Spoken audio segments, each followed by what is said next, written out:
ആ പറിക്കും. നല്ലത് നോക്കി വലുത് നോക്കി പറിക്കണേ. അവിടെ ഉണ്ടോ? ആ അവിടെ പുഴു കയറിയതല്ലേ? ഒരുപാട് പുഴു കയറി പോകുന്നുണ്ടല്ലേ? പുഴു കയറിയതൊക്കെ നമുക്ക് കളയാം.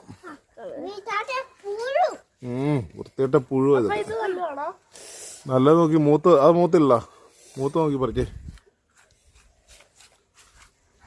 ഞങ്ങളുടെ കോവൽ തോട്ടമാണ്.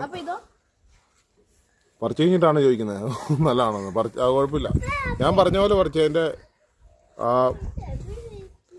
ചോടല്ല, അതിൻ്റെ ആ അറ്റം പൊടിച്ചിങ്ങെടുക്കുക. ഞാൻ പറഞ്ഞ പോലെ.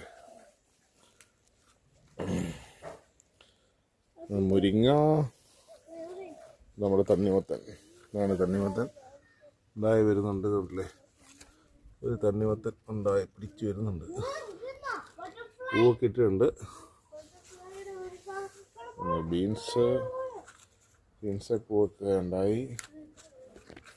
വെണ്ട, നമ്മൾ വെണ്ടയാണ് ഉണ്ടല്ലേ. വെണ്ട പൂവൊക്കെ ആയി വരുന്നുണ്ട്. കായ്ക്കാൻ തുടങ്ങി. പയറുണ്ട്. കപ്പളം, ഇതുമ്പ് കപ്പളം ഒന്നും കായ്ക്കാൻ തുടങ്ങിയിട്ടില്ല. പറിച്ചു കഴിഞ്ഞോ? പറിച്ചു കഴിഞ്ഞോടാ? പറിച്ചു കഴിഞ്ഞോ? ഇത്ര ഉള്ളോ? ഒന്ന് കാണിച്ച്. എന്താ ഉണ്ടോന്ന് കാണിച്ച്. ഒരു തോരൻ കറിക്കുള്ളതുണ്ടോ നോക്കട്ടെ. ആ തോരൻ കറി വെക്കാനുള്ള സംഭവം ഉണ്ട് അല്ലേ? വേംസിനെയൊക്കെ നമുക്ക് പറിച്ച് കളയണം.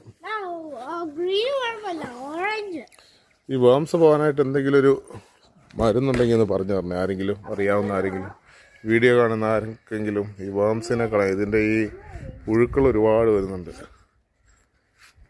ഈ പുഴുക്കൾ കൊത്തിയ കോവയ്ക്ക, അതിൻ്റെ ആ പുഴു കൊത്തിയ ഭാഗം കളഞ്ഞു കഴിഞ്ഞാൽ അത് കട്ട് ചെയ്ത് കഴിക്കാൻ പറ്റുമോ എന്നുള്ളതും കൂടെ ഒന്ന് പറയണേ ആരെങ്കിലും അറിയാവുന്നവർ. കോവയ്ക്ക മുഴുവൻ ഒരുപാട് വേസ്റ്റായി പോകുന്നു. അതുകൊണ്ട്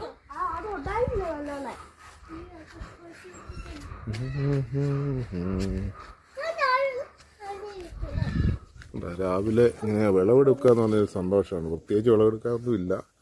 കോവലും മാത്രമേ ഉള്ളൂ ഇപ്പം തൽക്കാലം. ഒരുപാടുണ്ടെങ്കിൽ നല്ലൊരു രസമാണല്ലേ. കൃഷിക്കാരുടെ ലൈഫൊരു രസമാണ്. നമുക്ക് ചെറുപ്പത്തിൽ ഇതൊക്കെ ഉണ്ടായിരുന്നു. ഇപ്പം കുറേ നാളായിട്ട് പ്രത്യേകിച്ച് കൃഷികളൊന്നും ഇല്ലായിരുന്നു. എൻ്റെയൊക്കെ കുട്ടിക്കാലത്ത് നല്ല കൃഷി, കപ്പ,